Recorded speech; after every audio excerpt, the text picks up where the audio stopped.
한국은 절대 용서 못해요. 40대 일본인 여교사 이노우에 유미코는 한국을 향해 이런 감정을 품고 있었습니다. 그도 그럴 것이 부모님의 30년 가게가 노제팬 운동으로 문을 닫았으니까요. 그녀에겐 한국은 일본을 모방하는 열등한 나라였습니다. 그런 그녀가 학생들을 인솔해 한국으로 수학여행을 떠나게 됩니다. 처음엔 마지못해 떠난 여행이었지만 한국에서의 3일째 국립중앙박물관에서 그녀는 충격적인 진실과 마주합니다. 그리고 그 자리에서 눈물을 흘리게 됩니다. 무슨 일이 있었던 걸까요? 귀국 후 그녀는 완전히 달라진 모습으로 돌아왔습니다. 열정적으로 한국어를 배우기 시작했고 학생들에게 일본 교과서에 빠진 역사적 진실을 가르치기 시작했죠. 심지어 SNS에 그녀가 올린 일기 형식의 글은 일본 전역에 폭발적으로 공유되며 일본인들의 한국 인식의 변화를 가져오는 계기가 되었습니다. 한 여성의 4박 5일 여행이 어떻게 그녀의 인생뿐 아니라 일본 사회의 인식까지 바꿀 수 있었을까요? 이것은 편견과 선입견을 넘어 진실을 마주한 한 교사의 감동적인 이야기입니다. 이 이야기를 끝까지 들으신다면 당신도 눈시울이 붉어질지도 모릅니다. 지금 바로 구독과 좋아요 눌러주시고 함께 진실을 마주하는 여정을 떠나보시죠. 저는 이노우에 유미코입니다. 도쿄의 명문여고에서 17년째 사회교사로 일하고 있죠. 42살의 나이에 학생들 사이에선 엄격하지만 공정한 유미코 선생님으로 불립니다. 하지만 아무도 모르는 제 마음속엔 한국에 대한 깊은 상처와 분노가 자리하고 있었습니다. 제 고향은 오사카입니다. 부모님은 도톤보리에서 일본 전통 기념품 가게를 운영하셨어요. 활기찬 관광지에서 30년 넘게 성실하게 일하신 덕에 저와 동생은 좋은 교육을 받을 수 있었죠. 그런데 몇 년 전 한국에서 시작된 노제팬 운동이 모든 것을 바꿔놓았습니다. 유미코, 요즘 한국 손님이 하나도 없어. 매출이 절반 이하로 떨어졌어. 처음엔 일시적인 현상이라고 생각했습니다. 하지만 상황은 나아지지 않았어요. 가게를 찾는 한국인 관광객은 눈에 띄게 줄었고 부모님은 결국 35년 동안 운영해온 가게 문을 닫아야 했습니다. 아버지는 그날 밤 처음으로 제 앞에서 눈물을 보이셨어요. 우리가 뭘 잘못했다고 이렇게 되는 거지? 그 후로 저희 가족 대화 중에는 종종 한국을 향한 쓴소리가 오갔습니다. 삼성은 그냥 소니를 베낀 거야. 현대자동차는 도요타와 닛산 기술을 훔쳐서 만든 거라고. 한국은 우리 일본 제품을 싸구려로 복제하는 나라 같은 말들이 일상적으로 오갔죠. 아버지는 종종 한국 제품을 보며 화를 내셨어요. 이것 봐, 삼성이란 회사는 정말 뻔뻔해. 우리 브라비아 TV 디자인을 그대로 베끼다니. 게다가 현대차? 처음부터 끝까지 일본 기술 카피야. 자존심이 없는 민족이야. 저도 모르게 그런 말들이 제 마음속에 깊이 자리 잡았습니다. 일본의 기술력과 디자인이 우월하다는 생각, 한국은 그저 따라하기만 한다는 편견이 제 정체성의 일부가 되었어요. 도쿄의 학교에서 교사 생활을 시작하면서 놀란 것은 학생들 사이에서 한국 문화가 얼마나 인기 있는지였어요. K-팝, 한국 드라마, 화장품까지 친구들과 모이면 한국 이야기뿐이었죠. 저는 겉으로는 미소 지었지만 속으로는 왜 우리 아이들이 일본 문화보다 한국 문화에 열광하는 걸까?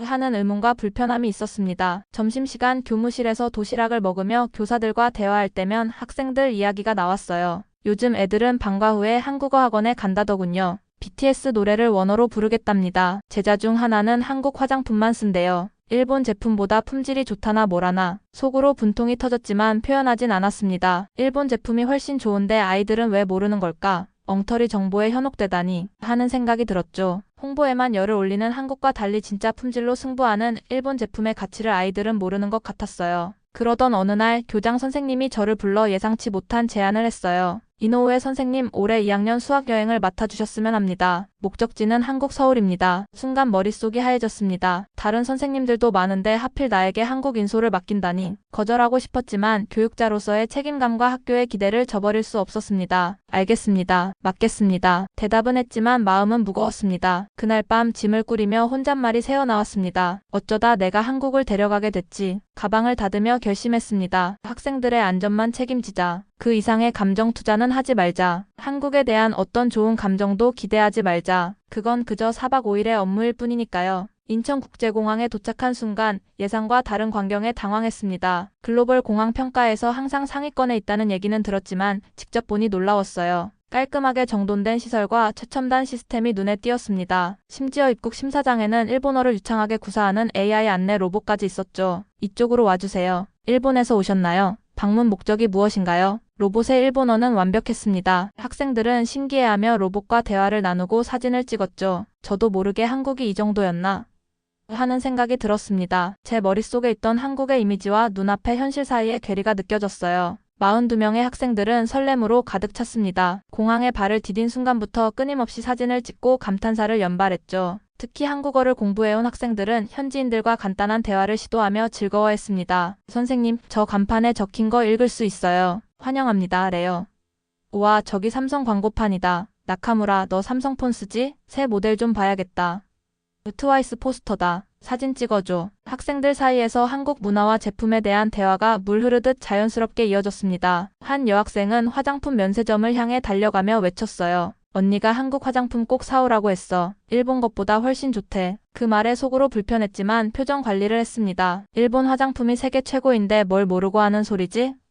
싶었죠. 곁에서 들리는 대화들이 더 신경을 건드렸습니다. BTS 새 음반 나왔대. 우리 시간 있으면 꼭 음반 매장 가자. 내가 쓰는 갤럭시가 아이폰보다 훨씬 좋아. 일본에선 왜 삼성폰이 안 유명한지 모르겠어. 저는 그런 학생들을 바라보며 씁쓸한 마음이 들었습니다. 우리나라 제품이 훨씬 뛰어난데 왜 이렇게 한국 것에 열광하지? 일본이 훨씬 좋은데 하는 생각이 꼬리에 꼬리를 물었어요. 하지만 교사로서 표현할 수는 없었습니다. 공항을 빠져나와 전세버스에 탑승했습니다. 창밖으로 보이는 서울의 모습은 도쿄와 크게 다르지 않았어요. 현대적인 건물들, 번화한 거리, 바쁘게 움직이는 사람들. 어쩌면 제가 상상했던 것보다 훨씬 발전된 모습이었습니다. 우리를 안내할 가이드 민재 씨가 버스에 탑승했어요. 30대 초반으로 보이는 민재 씨는 일본에서 유학한 경험이 있다며 유창한 일본어로 자기소개를 했습니다. 여러분 안녕하세요. 저는 이번 여행 동안 여러분의 가이드를 맡게 된 김민재입니다. 도쿄 대학에서 2년간 유학했어요. 일본 문화와 음식을 정말 좋아합니다. 궁금한 점이 있으시면 언제든지 물어보세요. 학생들은 금세 민재 씨와 친해졌습니다. 하지만 저는 조금 거리감을 두고 있었죠. 버스가 호텔로 향하는 동안 창밖을 바라보며 생각했습니다. 이게 정말 내가 상상했던 한국일까? 아이들이 좋아하는 이유가 있긴 있나 보네. 호텔에 도착해 체크인을 마치고 짐을 풀기 위해 방으로 향했습니다. 깔끔한 객실 안에서 창문을 열어보니 서울의 야경이 펼쳐졌어요. 불빛으로 가득한 도시를 바라보며 한숨을 내쉬었습니다. 내 마음의 벽이 조금씩 흔들리고 있음을 느꼈지만 쉽게 인정하고 싶지 않았습니다. 다음 날 우리는 북촌 한옥마을을 방문했습니다. 전통과 현대가 공존하는 독특한 분위기가 인상적이었어요. 학생들은 한복을 입고 사진을 찍으며 즐거워했습니다. 그들의 웃음소리가 골목을 채웠죠. 저는 그런 학생들을 약간 떨어진 곳에서 지켜봤어요. 점심에는 불고기와 다양한 반찬이 나오는 전통 식당에서 식사를 했습니다. 학생들은 새로운 맛에 호기심을 보이며 적극적으로 도전했어요. 선생님, 이거 너무 맛있어요. 한번 드셔보세요. 사요라는 학생이 김치를 건네주었습니다. 거절하고 싶었지만 교사로서의 모범을 보이기 위해 먹어봤어요.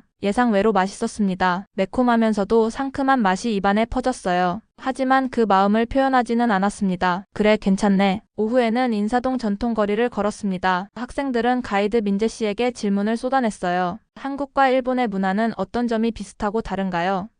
한국 사람들은 일본에 대해 어떻게 생각해요? 왜 한국과 일본은 가끔 사이가 안 좋아지나요? 민재 씨는 학생들의 질문에 정성껏 답변했습니다. 그의 대답은 균형 잡혀 있었고 양국의 복잡한 역사와 관계를 객관적으로 설명하려 노력하는 모습이었어요. 저는 그런 민재 씨를 지켜보며 내심 불편했습니다. 왜 불편한지 스스로도 이해하기 어려웠죠. 사실 많은 한국 기술은 일본에서 배운 것도 있지만 이제는 다릅니다. 앞서간 부분도 많아요. 양국이 서로 배우며 발전하는 관계가 되면 좋겠습니다. 민재 씨의 말에 학생들은 고개를 끄덕였지만 저는 속으로 한국이 일본을 앞서다니 하는 생각에 발끈했습니다. 그러나 겉으로는 아무 말도 하지 않았어요. 제 역할은 학생들의 안전을 책임지는 것뿐이라고 스스로를 다독였습니다. 저녁 식사 후 호텔 로비에서 학생들이 모여 그날 경험한 것들에 대해 이야기하는 모습을 지켜봤습니다. 그들의 대화에서 한국에 대한 관심과 존중이 느껴졌어요. 제가 알고 있던 한국과 이 학생들이 경험하고 있는 한국은 다른 듯했습니다. 방으로 돌아와 창밖을 바라보며 생각했습니다. 왜 이 아이들은 한국을 이렇게 좋아할까? 내가 뭔가를 놓치고 있는 걸까?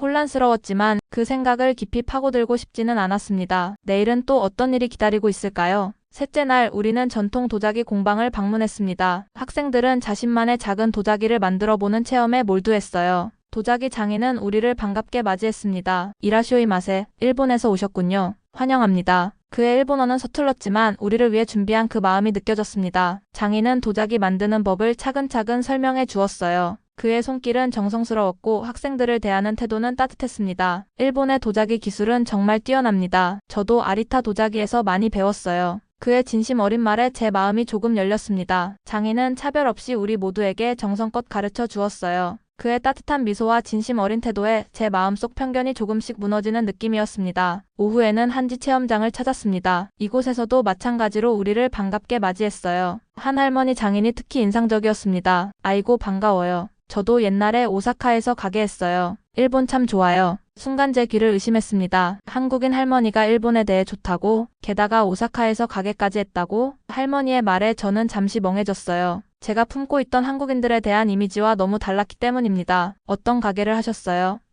궁금증을 참지 못하고 물었습니다. 음식점이었어요. 30년 전쯤이죠. 그때 일본 사람들이 많이 도와줬어요. 그래서 일본 학생들이 오면 특별히 잘해주고 싶어요. 할머니의 따뜻한 말에 제 마음이 흔들렸습니다. 그런데 왜 우리는 한국을 싫어했지? 이런 생각이 머릿속을 스쳐 지나갔어요. 학생들과 한지로 작은 부채를 만들었습니다. 평소라면 멀리서 지켜보기만 했을 텐데 이번에는 저도 모르게 학생들 사이에 앉아 함께 만들고 있었어요. 할머니는 제게 특별히 신경 써주시며 도와주셨습니다. 선생님 손재주가 좋네요. 이렇게 하면 더 예쁘게 됩니다. 할머니의 따뜻한 말 한마디에 웃음이 나왔습니다. 학생들도 제가 웃는 모습을 보고 놀랐는지 눈을 동그랗게 떴어요. 그제서야 깨달았습니다. 이 여행 동안 제가 얼마나 경직되어 있었는지, 얼마나 거리를 두고 있었는지를요. 그날 저녁 전통 찻집에서 차를 마시며 학생들과 대화를 나눴습니다. 이전과 달리 적극적으로 그들의 이야기에 귀를 기울였어요. 학생들은 신기한 듯 저를 바라봤습니다. 평소와 다른 모습이었으니까요. 선생님 한국 어떠세요? 재미있으신가요? 사요의 질문에 솔직하게 대답했습니다. 생각보다 다른 것 같구나. 좋은 의미로. 그 말에 학생들의 얼굴에 미소가 번졌습니다. 처음으로 그들과 마음을 나눈 듯한 느낌이었어요. 이방인 갔던 제가 드디어 이 여행의 일부가 된 것 같았습니다. 넷째 날 우리 일정은 국립중앙박물관 방문이었습니다. 솔직히 말하면 이 일정이 가장 부담스러웠어요. 한일 관계의 역사적 진실과 마주할 수 있다는 불안감 때문이었죠. 하지만 교사로서의 책임감으로 학생들을 이끌었습니다. 박물관은 생각보다 훨씬 넓고 웅장했습니다. 선사시대부터 현대까지 한국의 역사를 체계적으로 전시해 놓은 모습이 인상적이었어요. 학생들은 각자 관심 있는 전시물을 찾아 흩어졌습니다. 저는 조선시대 전시관을 둘러보다가 문득 근대관이라는 표지판을 발견했습니다. 발걸음이 무거워졌습니다. 그곳에 일제강점기 관련 전시가 있을 거라는 것을 알았기 때문이죠. 가야 할지 피해야 할지 잠시 망설였습니다. 결국 교사로서의 양심이 이겼어요. 학생들이 보는 것을 내가 피해서는 안 된다는 생각이 들었습니다. 근대관에 들어서자마자 눈에 들어온 것은